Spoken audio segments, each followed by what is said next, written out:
Hey, good evening. Thanks for tuning in. I'm Gadi Schwartz coming to you from New York tonight. And here are the stories we're watching right now, starting with flooding that has turned a lot of the Northeast into swampland. Oh, he's going to get the kayak. Oh, that can work. He's going to get the canoe. Now, the worst of the flooding seems to be in Vermont, where a dam is threatening to burst and where officials are saying it might be too late to evacuate. And Florida is having its hottest year on record. Now, ocean temperatures surrounding the state, those are blistering as well. We are talking mid-90s. And a grand jury selected in Georgia could decide whether Donald Trump will face more criminal charges, this time for trying to overturn his 2020 loss to Joe Biden. The prosecutors before you saying, we think this is a case that ought to go to court.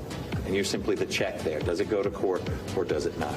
And with all the hot takes on AI going around, what's one more coming from Bill Gates? We're going to analyze what he has to say.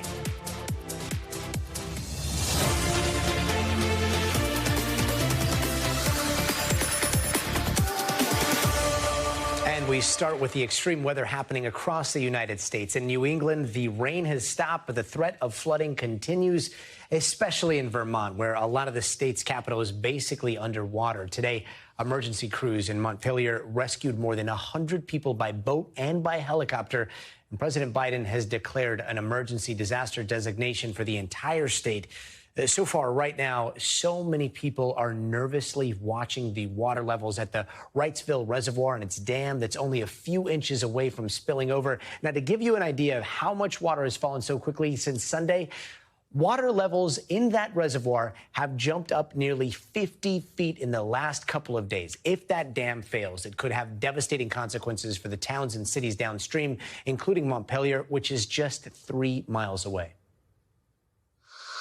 It's never failed. It's always protected the city, and we're hoping that it'll continue to do that this year. Of course, this raises a question with climate change, whether we'll need to do work to increase the capacity. And Kristen Dahlgren is in Montpelier. Kristen, that river behind you, that looks crazy. I know at one point you were stuck while covering these floods, right? What's it like now? Yeah, I mean, you can see, and this is actually down significantly from the height, but it is just still raging. We're seeing entire trees going by here, all sorts of construction debris.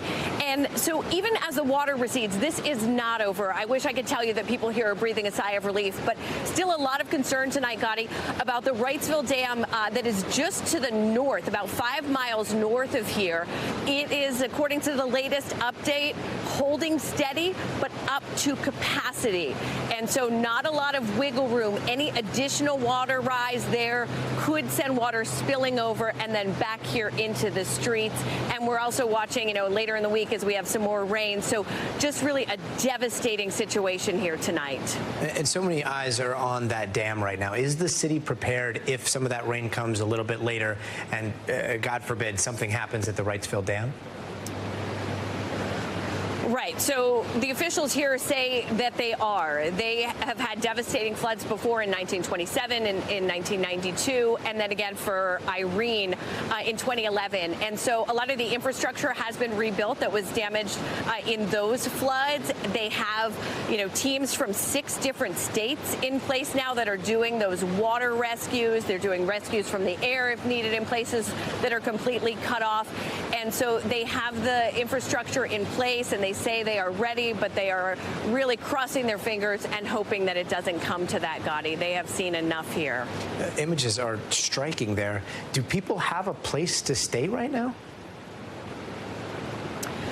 Yeah, so a lot of the roads have opened back up, and many of the streets have now, the water is receded, but a lot of mud in those sort of lower floors. And so some people are still having to seek shelter, go to hotels. The good news is that they are able to get out of the area that's flooded. They are able to get to higher ground. Last night when we first got here, the roads were shut down, and so we didn't have any option except to take our cars up the biggest hill hill we could find and park and sleep in them just to be safe. And there were a lot of other people doing the same thing. We also saw a lot of people who decided to stay home and were rescued today, Gadi. And so those people now finding other places to stay for tonight. Kristen, thanks so much. You bet. Now let's take a quick check of this scorcher of a weather map for our other big weather story today, the historic heat for parts of the United States. Look at those numbers. Las Vegas, 107, 108 in El Paso. Phoenix hit 110 again. Now, a lot of these places have hit highs of over 100 for well over a week straight now. It is hot everywhere you look there, and that includes South Florida, which broke a record high today, hitting 96. But remember, the feels-like temperature is well over 100 degrees, as it has been every day for almost a month. Gadi Venegas is in Miami. Now, Gadi, South Florida is no stranger to the heat, but how bad has this stretch been? Well, Gadi, the heat index today was about 110. So you're right. You know, South Florida has hot summers, hot and humid summers every year. But this is just a few degrees hotter than usual, which is a big deal. Now, the heat is different in the West Coast and the Southwest versus Texas versus what you feel in Florida. You can't really compare it. It's different, but it's really, really bad, Gadi. The people here are used to doing a lot of activities outside. I would say that's what's unique about Florida, and especially the Miami area. This is a city that is used to hot summers, where restaurants have seating outside, where a lot of people hang out outside during the summer. In fact, here in Miami-Dade County, it's estimated about 100,000 people work outside. That includes construction workers, workers that are doing landscaping, and you can imagine how dangerous it can be for them to work under these conditions. And it has been very, very tough with this heat index. It feels like it's been happening for weeks now, and we have no end in sight. I should also add that the water is hotter than usual. The temperature in the Keys was as hot as 97 degrees in the water these last few days. So those are just examples of how hot it's been here, just like in other parts of the country. You know, it's a different kind of heat, but it's still very, very difficult for people who keep complaining about it. For now, we just have to get through these days. I will say one positive aspect about Florida and Miami, where we're suffering from this heat, is that most places here do have air conditioning. So people that are spending a lot of time inside. But then again, Gadi, we also have that issue of energy consumption, which is expected to be quite high for these next few days, Gadi. 100,000 people working outside, and today 100,001. Gadi Venegas, appreciate you being out there, brother. I'll be down there a little bit later this week, so we'll hang out in the heat together. And staying on this crazy heat, it was just last week that the global temperature reached the highest of recorded history. And now, between that heat, the flooding, the severe storms, how much of this is just the normal weather for July, and how much of this is because of climate change? That is the question we seem to ask meteorologist Bill Cairns every single day. We're probably going to continue to do so for years to come. Yes, because the answer is always, it seems straightforward, and yet it gets very complicated when you dive right in. So what's going on today? Yeah, the way I like to refer to it to people is you're looking at weather, but the fingerprints of climate change are all mixed in there a little bit. So like with the Vermont story with the horrific flooding in the Hudson Valley too, that would have happened without climate change, but because of climate change, it was a little bit worse. And that can make all the much difference between that river going into your house or the river staying, through town. And we were just talking about, what are the big stories? The biggest thing going on right now is the oceans, because the oceans contain about 90% of the heat that we've introduced to our planet because of global warming. And we're seeing things that are just off the charts, and especially the Atlantic, the warmest it's ever been. And now we have the supercharged El Nino, which is getting going. That's off the South American coast here, and you can see all the bright reds. That's the formation of El Nino. That has a huge influence on how warm the planet gets. So we've known for a while now, once we get this next El Nino, we're going to be shattering temperature records out there. And of course, last week was the warmest week we've ever had recorded on planet Earth. And specifically, the 3rd, 4th, 5th, and 6th were the 4 warmest ever. And then you got to go all the way back to 2016. And by the way, 2016, the last strong El Nino. And that's also, you're going to hear that repetition here as we go throughout the next couple months. I'm just looking at one of these graphs. The North Atlantic just shattered its June average. What does the rising temperature there mean? I mean, water is expanding, right? You've got the water elevations expanding, and then you've got just water temperature that looks like hot tub weather. And when you look at graphs like this, we like to see like how much are records being broken by, just to see how off the charts. Is it barely higher? If you look at the very end of that graph, you can see the red line's kind of the smooth curve, and look at the big jump there. That's why a lot of scientists were staring at that and looking at that and going, wow, this is unusual. This has not happened before. And so as we've warmed our planet, we're as warm as we've ever been. Now what we're waiting to see is what are the effects. So one of the things we saw last week was this is all the temperatures that we've ever recorded for each day during the year. And you can see we also had that similar jump last week with the warmest week ever recorded on the planet. And so we're in uncharted territory in humankind. We've never seen our planet this warm. So now we're trying to see what's going to happen. For a while, they've been predicting what would happen, what's going to shift, what's going to change. And now we're kind of seeing it in real time. And for some people, that's kind of scary. But, so far, we're adapting and we're managing.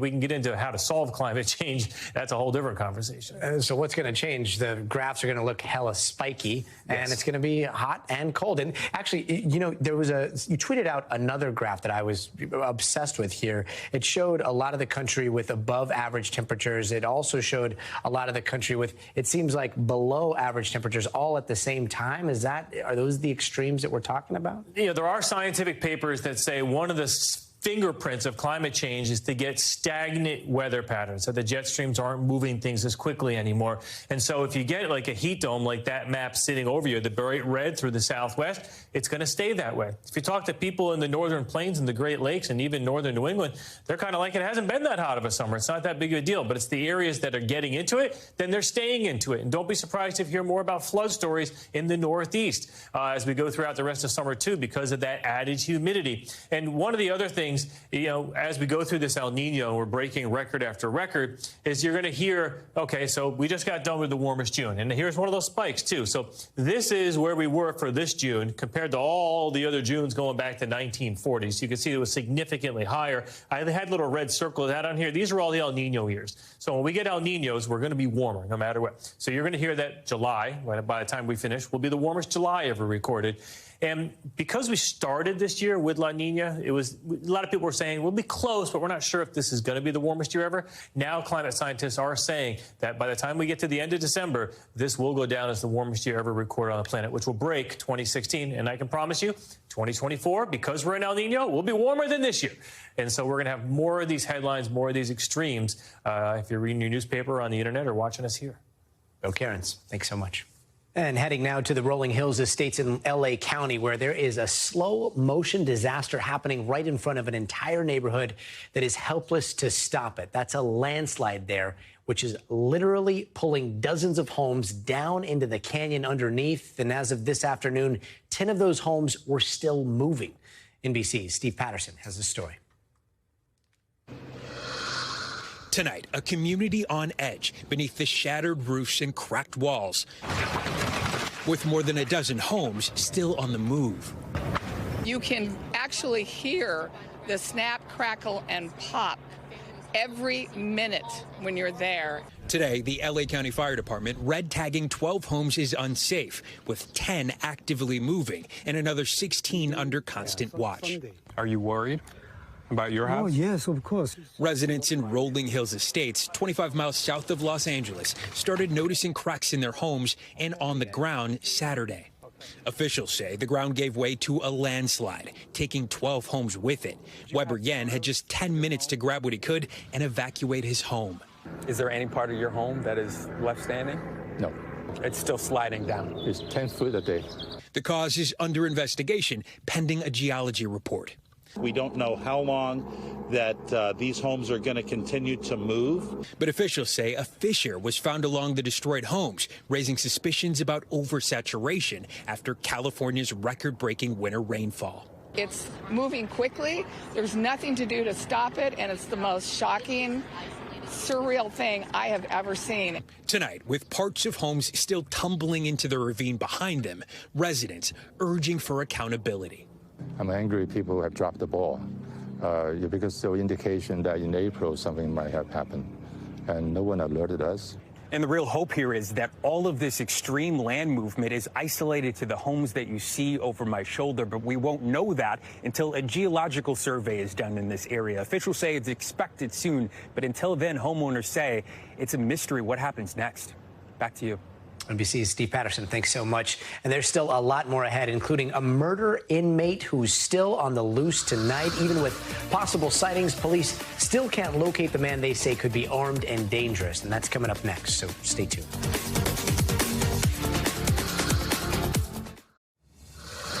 Hey there, welcome back. And here's some of the headlines we're watching tonight. Today, execs from the PGA Tour were on Capitol Hill to defend their controversial decision to merge with Saudi-backed Live. But some lawmakers are already sharing how they really feel. Senator Richard Blumenthal says the merger was an example of how a brutal regime can buy influence in the United States. The merger was announced last month and has not yet been finalized. In California, an Army veteran who was left paralyzed after a hit and run-in with police was awarded a $20 million settlement. Gregory Gross was slammed to the ground during a traffic stop and was left with a broken neck and severely damaged spine. The settlement is one of the largest in the state's history. And in Miami, a 6-year-old girl was able to fight off an attempted kidnapping by biting her attacker's arm. She and her siblings were outside an apartment when they noticed a white SUV parked nearby. She was grabbed after her siblings went inside, but luckily her quick thinking saved her life. The 32-year-old suspect is now in custody. And it's only been a couple of weeks since disgraced Theranos CEO Elizabeth Holmes checked into prison, but her sentence has already been shortened by 2 years. She's now set to serve 9 years instead of 11. The reason why is still unclear. And almost 5 years after she died, Aretha Franklin's last wishes might be settled. Today, a judge ruled that the 2014 will that was found stuffed in her sofa should serve as her will. Under it, Franklin's music royalties were split among her 3 sons, while the 4th receives more of her property. And in Georgia, 2 grand juries were selected in Fulton County today that will likely decide whether former President Donald Trump and his allies should face criminal charges for election interference back in 2020. Fulton County's DA started investigating all of this 2 years ago, just after a call between then President Trump and Georgia's Secretary of State was made public, where Trump asks the Secretary of State to find votes for him in that state. Take a listen. All I want to do is this. I just want to find 11,780 votes, which is one more than we have, because we won the state. A special grand jury report was issued about all this back in January, but no criminal charges were brought forward then. So what now? NBC Justice and Intelligence correspondent Ken Delanian has more. Gadi, one or both of these 2 grand juries that were seated today are expected to consider criminal charges in connection with efforts by former President Donald Trump and others to change the results of the 2020 election in Georgia, including by pressuring state officials.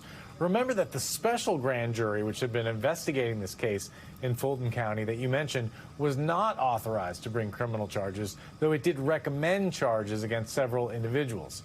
The grand juries seated today are standard grand juries. They can approve indictments. So our reporting is that one or both of these grand juries will be considering criminal charges in the Trump case. Each panel has 26 participants, 23 grand jurors, and 3 alternates. Fulton County Superior Court Judge Robert McBurney will preside, and he's the same judge who oversaw the special grand jury that collected evidence in the Trump investigation. Gadi, it's worth noting that President Joe Biden won about 73% of the vote in 2020 in Fulton County, so this is a Biden-sympathetic group of grand jurors, most likely. In terms of timing, there are strong indications that the charges in this case would come later this summer, between July 31st and August 18th. DA Fani Willis wrote to the chief judge in May asking judges not to schedule any trials during those dates. The special grand jury previously heard from 75 witnesses, including Trump advisors, White House aides, Georgia officials. It began investigating shortly after Trump called Georgia Secretary of State Brad Raffensperger in early 2021 and suggested that the state's top election official could help him find 11,780 votes. That's, of course, just enough that was needed to beat Joe Biden. The 2.5-year investigation expanded to look at a slate of Republican fake electors and unfounded allegations of widespread election fraud made to state lawmakers. Now we wait to see what charges, if any, will be brought. Gadi. Kendallanian, thanks so much. And the search continues tonight for that Pennsylvania inmate who escaped from Warren County Jail this past Thursday. Now, new court documents confirm that Michael Burham climbed workout equipment to escape through a roof where he then shimmied down a rope made out of sheets. But even with some possible sightings, they still can't track him down. NBC's Ron Allen has the latest. The bottom line is that 5 days after this individual escaped from this county jail, he is still on the run, and police say they have no positive sightings of him. They have no positive clues as to exactly where he's been. They believe that he is still getting help out there. He's from this area. They've said that all along. They continue to say that they're finding evidence that there were supplies, campsites set up that he has been using to help evade capture. The search is also expanding. There are now as many as 200 federal, state, local officers involved, they say. And they say they're getting tips, not just from New York and Pennsylvania, but from as many as 4 other states. But again, they won't say where those states are. They're being very cagey, being very cautious about how much information they release to the public because they don't want the suspect to hear this. He could be monitoring media, social media, and they don't want to give away something that might help him continue to evade capture. Here's the bottom line, though. They continue to say that they're going to get him, that they're confident they're going to get him at some point, but how, when, we just don't know. Take a listen to what they said at the press conference. The pace and scope of this investigation has continued to dramatically increase as we investigate leads in this area and adjacent states.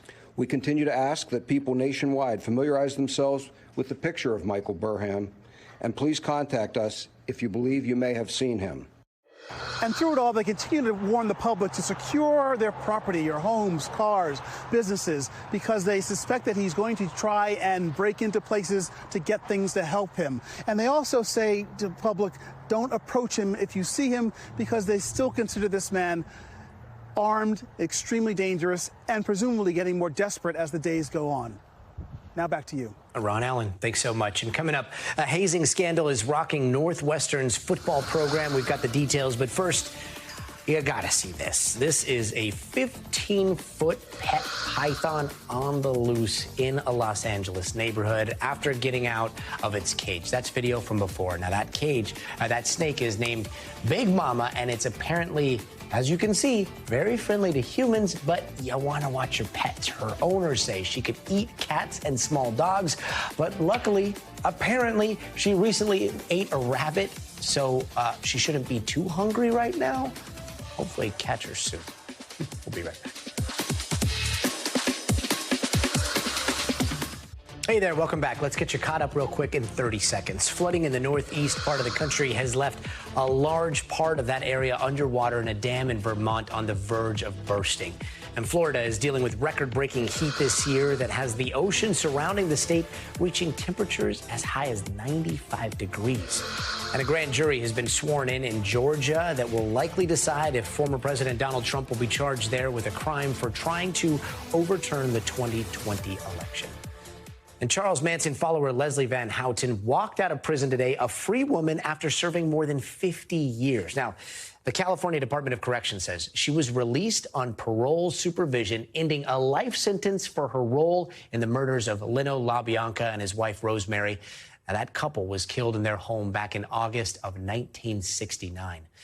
Van Houten was sentenced to death for helping Manson with the murders. That sentence was commuted to life in prison when the California Supreme Court overturned the death penalty back in 1972. But the day Van Houten was convicted was a huge story at the time. Here's NBC's nightly news report from March 30th, 1971.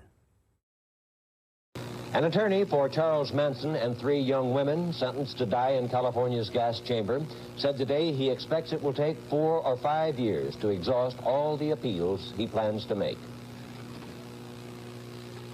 Charles Manson didn't even get to watch the jurors hand in the verdict. He shouted, "Half you in here ain't as good as I am," and the judge banished him from the courtroom. The 3 girls were also ejected. Susan Atkins had cried out, "Lock your doors, protect your kids, it's going to come down hard." Judge Charles Older then congratulated the jurors individually for the death verdict. He said they should get the Medal of Honor. Defense attorneys now say that despite the girls' trial testimony, they don't want to die, that their bravado just means they don't understand the situation. Manson remains sullen, still muttering that the court had no authority over him, that it was not a people's courtroom. Women jurors kissed the bailiffs goodbye, and all went home after an agonizing 9½ months of trial. The jurors spent most of it locked up in hotel rooms. What influence do you feel the verdict you reached today will have on young people throughout the country? Well, I hope that it will be a lesson to them that you just can't go into a person's house, you know, and butcher them up. I didn't even use the word murder. I said butchered them up. I mean, we have to protect our homes, and I hope that this is the beginning.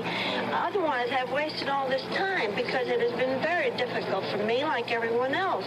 Charles Manson preached the idea of love and peace, but he used it as a shield. He hid behind the idea of love in the hippie culture. He wanted to, as silly as it seems, he wanted to take over the world, and that's what he tried to do. A case that still sends chills down your spine. Turning now to one of the top football coaches in the country who is now out of a job. Pat Fitzgerald, the head coach of Northwestern University's football team, has been fired following an investigation into hazing allegations. Fitzgerald was first suspended for 2 weeks without pay on Friday, but Monday the university had parted ways with that coach, and NBC's Maggie Vespa has the story. Tonight, a months-long hazing scandal rocking college football and massive uncertainty for this Big Ten program, with the clock ticking until the first kickoff of the season. Tonight, the culmination of a months-long hazing scandal has Northwestern University parting ways with its winningest coach ever. Win on three! 1, 2, 3, win!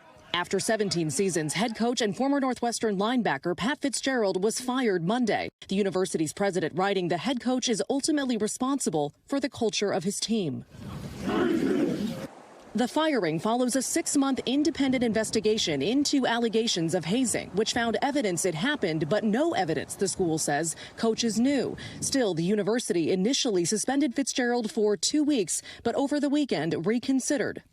Northwestern student newspaper published allegations from former players who claimed they endured coerced sexual acts, one dubbed the car wash, forcing them to spin naked in the showers as teammates entered and basically rub up against a bare naked man. Former offensive lineman and son of Mexican immigrants Ramon Diaz Jr., who played under Fitzgerald until 2009, also remembers racist hazing. They just said, we need to shave your head. It's Cinco de Mayo was shaving my head. Diaz, along with other players quoted by the student newspaper, believes coaches knew about hazing. I just felt like this is what you have to do to play football.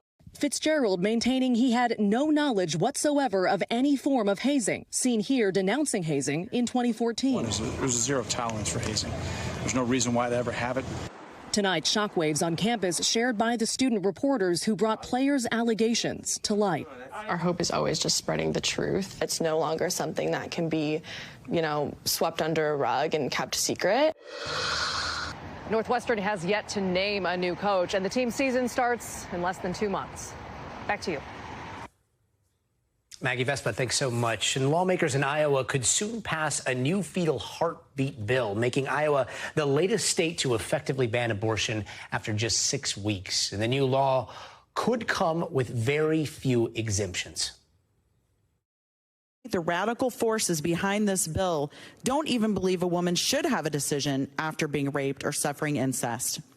As the bill stands, it only has exceptions specifically and exclusively for the tiny percentage of sexual assaults that are reported within weeks of the incident.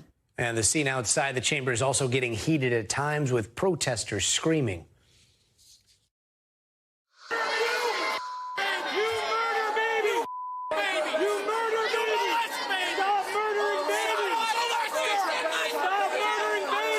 Now, right now, the bill has cleared both Iowa's House and Senate committees. Final votes could come as soon as tonight. And all of this is setting up a tricky balancing act for presidential candidates as they move through Iowa ahead of the 2024 election. NBC's Shaq Brewster is following all of this for us in Des Moines. Shaq, the bill is on the verge of passing, and if the governor signs it as possibly tonight, does this go into effect immediately? Yes, Gadi, it will go into effect as soon as the governor signs this piece of legislation. And one thing that we're hearing is that providers have already been adjusting and scrambling to figure out exactly what to do once that moment comes. One provider saying that they moved their appointments from next week to this week to try to make sure that anyone who's seeking that abortion care can get that care. Another provider telling me that they are already facing questions from women who are seeking care, trying to figure out how to go across the state. Planned Parenthood saying they're upping their resources that could help women get that care in Minnesota or Illinois, for example. I want you to listen to a little bit of my conversation with one abortion nurse here in the state of Iowa. What kind of impact would this have on the abortion care you provide? It would have a huge impact. This would affect almost all the patients that we see. Right now, it's pretty rare for us to see someone who is between 4 and 6 weeks based on an ultrasound or their last period. So you're looking at potentially a drastic shift in the state of Iowa. The governor's office, by the way, has not responded to our questions in terms of when the governor would sign this piece of legislation. But you talk to people on both sides of this issue, Gadi, and it's pretty clear that most of them are expecting this bill to pass. Yeah, and we've been seeing those images of people on both sides there protesting. It seemed extremely intense today. What have you been hearing from people that were there at the Capitol today? Yes, definitely a lot of emotion with this issue. You saw some verbal clashes at one point. I want to actually go to the polling that we're seeing in the state of Iowa because there does seem to be a disconnect between what Iowans say they want and what the legislature is doing. You see there, about 61% of Iowans say they want abortion access to be legal in all or most cases. That includes about 70% of women, by the way. 35% say they believe abortion should be illegal in all or most cases. There was a clear divide here at the Capitol. It's quiet now in the rotunda, but just listen to some of the conversations I had earlier today. I don't believe that it's a women's health issue that we're talking about. I think there's a bigger issue at hand. It's pretty demoralizing for those of us that take care of women to have the potential of losing the ability to practice full spectrum care for our patients.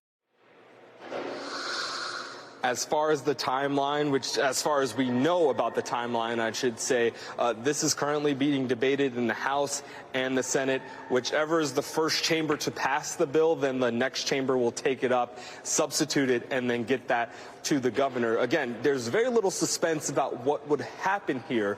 Of course, there are some questions about the legal challenges once this bill is passed, Gadi. Iowa possibly in for a late night. Shaq Brewster, thanks so much. And up next, is Ukraine any closer to joining NATO? We're going to have a report from the European summit where that is the big topic of conversation. All of that is coming up next.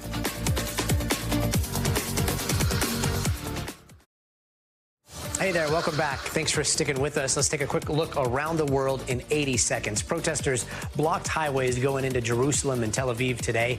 It was part of a nationwide protest against a vote in parliament on plans to restrict the power of Israel's Supreme Court. Now, the government says the move will improve democracy. Critics say it'll undermine it.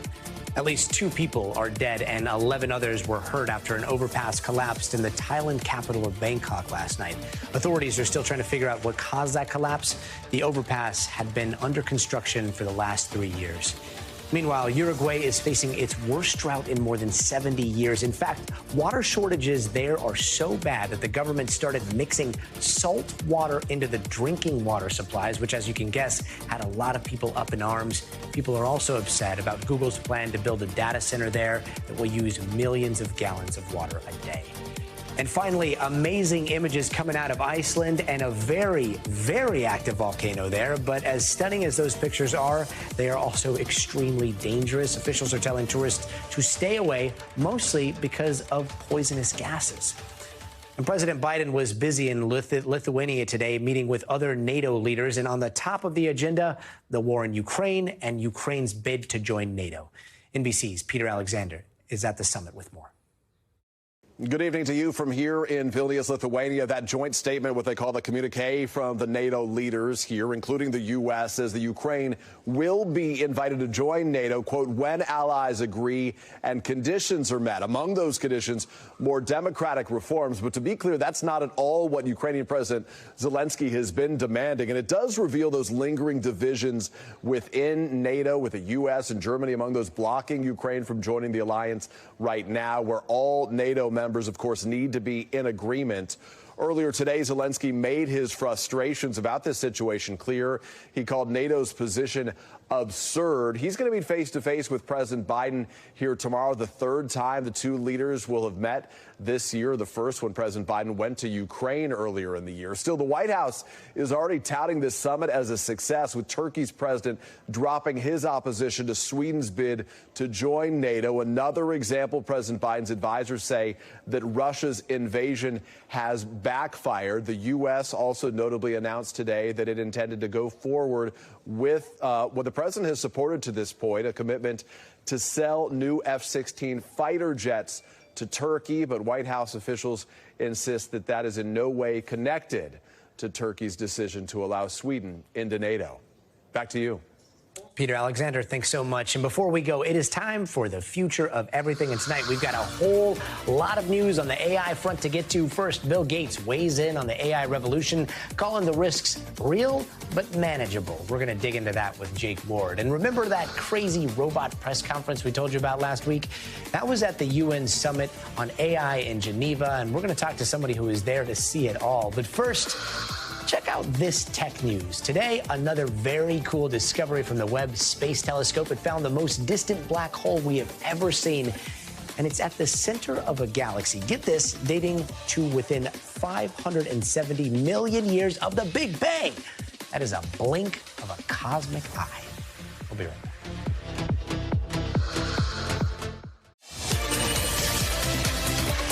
And every day we try to dedicate some time to looking at how AI could revolutionize our lives for the better or also possibly for the worse. And we've been hearing a lot about all the risks that come with AI. But today, Bill Gates, yes, that Bill Gates, decided to add his 2 cents. Gates posted a piece on his personal website, Gates Notes. And while he outlines specific concerns, he also says there's more reason than not to be optimistic. And joining us now is NBC's resident tech expert, Jake Ward. Jake, so what did his biggest concerns look like here? So he ticks off a bunch of what he considers short-term concerns. He basically says, let's take the Terminator scenario that we are enslaved by robots and put that aside for a moment, because I think he feels maybe more strongly about that one. But then he ticks off a bunch of these sort of what he describes as more short-term things. So the first one, misinformation, the ability to undermine elections democracy, right? The taking away of jobs. The biases that seem to be inherent in it, students cheating, right? He's ticking through all of these things. But what's so interesting, Gadi, is that in each case, he basically says, you know what? We can handle that. Like, we've got a fix for that, and in many cases, he's saying over and over again, we've actually solved some of these problems in the real world. And what I found so interesting is that, I would say very rarely in most of these categories have we actually solved any of them. His perspective is, I think intended to be kind of abstract and realist sounding, but he's very optimistic, it sounds like, when it comes to the future of AI. I would be optimistic too if you're sitting in a garden and meditating every single day and thinking about the state of the world, and it seems great. I do have to ask, though, he seems to kind of go back to historical perspective and historical context here, basically saying that, he's been impressed twice in his life. ChatGPT was the second time when he was like, oh, humans did a thing, right? But is there a historical precedent for what we're seeing right now? I mean, I would argue no, in that this is the first time that we've had, I think 2 conditions met. One, a technology that truly learns our behavior on the fly in invisible and incredibly powerful ways. And 2, that technology being developed not for, research purposes, not even for military purposes, but for profit. It's the first time that these companies are the ones pushing the boundaries on this. And, I think let's take a couple of these categories that he's talked about and really try and break apart the degree to which he thinks we're on top of things. So, for instance, he talks about misinformation, and he basically says at one point, he says, sure, the 2024 elections are coming up, it's trouble, but he said, think about the Nigerian scammer emails that we used to get all the time. He says, at this point, most people have learned how to spot a fake email. Now, I don't know about you, but Gen Z, about 50% of Gen Z describes having been affected in some way by romance scams right now. I mean, these scams are, in fact, not only still around, they're more effective than they've ever been. I would argue that, if anything, the muscle, as he describes it, for, that he says is going to get stronger in terms of our ability to sort out the real from the fake, and that he thinks is going to protect us, that muscle's not as strong as I think he thinks it is. Over and over again in this case, I was just struck by the degree to which he seems very optimistic about this. He believes that in some cases AI itself will even solve the problems. But over and over again, I just found myself thinking, you know what, I don't think we are on top of most of the things he describes. Yeah, it's funny you say that, because he talks a little bit about education and how this is going to be something that we can use for education. And yet, this last semester, you've spent a lot of time talking to kids in school that are using AI for what AI is not supposed to be used for, right? And so if profit and these companies are basically putting these profits first, and you've unleashed this on society, how do you make sure that these are aligned with what society actually needs? I mean, I think you're bringing up the great point here, which is that we have seen over and over again the places in which AI really can be deployed to do tremendously good things, right? I've spoken to people, researchers, who say that if you gave them the birth certificates of every child in America, they could go out and preemptively strip out lead paint out of the apartments that those kids might be living in, and save hundreds of years of lifespan and solve all kinds of brain damage issues, and that's fantastic.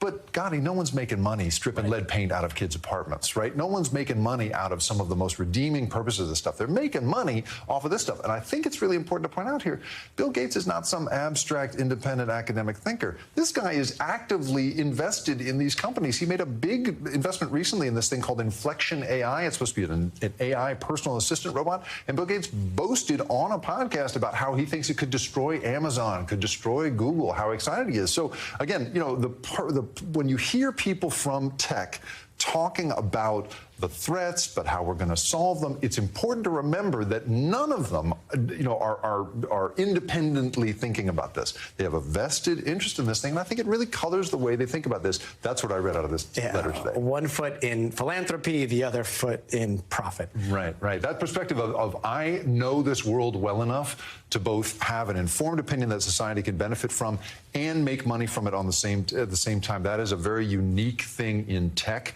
and I think we're seeing it more and more in the world of AI. Fascinating analysis. Jake Ward, thanks so much. Thanks, Ben. And today in Washington, every U.S. senator was briefed by the White House about AI. And it comes as lawmakers debate potential regulations on that technology. And here is what a few of those senators told our team on the Hill immediately after that briefing. Take a listen. I learned that that AI is in its early stages. They gave me a lot of reassurance that our national security is in good shape when it comes to artificial intelligence, mainly because we're ahead of everybody else. This is going to be very hard. It's going to be one of the hardest tasks that Congress has ever faced, but it's probably one of the very most important, and we can't run away from it. And with us now is Sinead Bolv. She is one of our favorite futurists and founder of WAY. She's also just returned from the UN Global Summit on AI. Sinead, welcome. I've been following your coverage out there in Geneva for quite some time. But first off, let's just start with that classified briefing. What's your reaction to what you heard from lawmakers there? I think it was more optimistic than I would have initially thought. I mean, they felt that America is still in the forefront. And if we look at what Senator Chuck Schumer has stated is really critical for America right now, it's how do we preserve America's technological leadership in technology, innovation, and mitigate these risks. And that seems to be the sentiment coming out of out of that briefing today. Of course, we don't know exactly what was discussed. I imagine preserving democracy was on that list. I imagine understanding how to drive investment from the government side of things. It's a lot more attractive to join Silicon Valley than it is to work in AI research for the government at this point. And what are our adversaries doing? I'm sure that was all a part of the conversation. But overall, senators seem to be quite optimistic, and I think that that's a good sign. Does that mesh with what you just saw in Geneva? Because that was a very United States-centric, probably policy briefing and capabilities briefing, right? You're just coming from basically the world showcase on AI. Does it look like the United States is firmly in the lead when it comes to AI here? And that's a really important point that you just brought up. And that's something that I noticed right away. As soon as you're outside of the United States, you're in these global rooms, you realize that one, even if we want to maintain leadership in AI when it comes to leadership in America when it comes to artificial intelligence, AI is largely a group project. It's quite borderless. And when we were in Geneva, you could see that there were capabilities coming from all across the world on artificial intelligence. So it isn't something that you can really lock inside of a box in one country. It's already kind of permeating borders. We've seen breakthroughs that happened just months ago already now happen across the world. So it isn't really a technology that can be controlled, so to speak. So we really do need to be an all hands on deck, a global team when it comes to understanding the safeguards we want to put on artificial intelligence and how to benefit society and the global good with AI. That sounds like what the UN was set up to do, and yet we've got different companies here that are racing each other to develop AI. We were playing a lot of the video of those AI robots, and I know that took a lot of the headlines. So we'll get to that in just a second, but did it seem like the UN was taking this idea of collaborating and maybe putting up global safeguards seriously? And do they have the political capital to do something like that? Yeah, so I think as much as there was the public conference, there was also a lot of closed-door meetings between government, private sector, academia, researchers, and that's where a lot of the big heavy lifting on a global path forward was really done. And so I think that they do. I think that there's a lot of precedent for this. Of course, AI is very different than past technologies, but in terms of what the UN has set up to do, in terms of what the ITU has set up to do, I think a lot of people aren't as familiar with the ITU, which is the tech wing of the UN, and they've been around for over 150 years. So from satellites to the internet, so that infrastructure is really there. And when it comes to AI for good, that's been in the works for 6 years. So as the ITU Secretary General stated in her opening speech, we've been preparing for this moment for 6 years. And now the moment is here. So they do seem like they're ready for it. But again, it's going to take all countries, all hands on deck. It's not a technology that we can contain. And all ears listening as well. One of the robots that we did hear from in that bizarre little press conference thing, Ada, was asked about regulation. I want to play just a little bit of that exchange if we can. Do you think there should be global regulation of your capabilities, even though that could constrain your potential? Many prominent voices in the world of AI are suggesting some forms of AI should be regulated, and I agree. I mean, it seems like a no-brainer to us, seems like a no-brainer to the AI robots. I got to ask, when you left, what did you leave thinking is the most pressing concern we face today? Is it AI integrating with military application, AGI, misinformation? What should be on the tippity top of our watch out list? I actually think it's that we can't agree on what is the most important risk to focus on and to try to mitigate. So we end up not doing anything. And that was brought up at the conference. You kind of have two groups, some that are worried about AI in its present form and how it could be, driving some challenges like bias, some worried about existential extinction and things like that. And because they're so far apart, maybe we don't actually end up getting anything done. And that, to me, I think is quite a big concern. We all agree that we need to take action. We all agree that we need to regulate, but we can't agree on what. And that's something that I think we still have our work cut out for. So it's almost like you're less concerned about the robots and more concerned about us just coming to some sort of consensus. That is very astute. And I will say, I saw you post a video where I think you had just heard a speaker at the conference. It's something that I've been thinking about over the course of the last few days. And it went something along the lines of, AI has been around for quite some time, and our first, if it's like an alien species, first contact was social media. Second contact is where we're headed. Can you explain what you meant? Right. So it has been after Yuval Noah Harari's speech or interview about our future with artificial intelligence. And he had basically stated that when we look at our relationship with AI, humanity's first interaction with AI at scale was social media, and that didn't go so well, right? Mm-hmm. We're still picking up the pieces. We still don't necessarily know how to regulate artificial intelligence. And that point actually came after a laundry list of, although we've had big technologies in the past, like nuclear, the printing press, very disruptive, this is the first technology that can make decisions by itself. A nuclear bomb isn't going to set itself off. The printing press isn't going to make up a story on its own. Artificial intelligence is. And when you combine that with something like social media, it's kind of a recipe for disaster. So that was Yuval's kind of a summary of his points. And while they do seem a little bit concerning, it did motivate the room that the moment is now. We are really at the beginning of this technology. We can't stand still. There's a lot that we can achieve. There's a lot of opportunity to seize, but safety isn't the default. We're going to have to act responsibly here. Absolutely. Sinead, thanks so very much for joining us tonight. Thanks for having me. And that does it for us tonight. I'm Gadi Schwartz. We'll see you tomorrow, but until then, stay tuned now.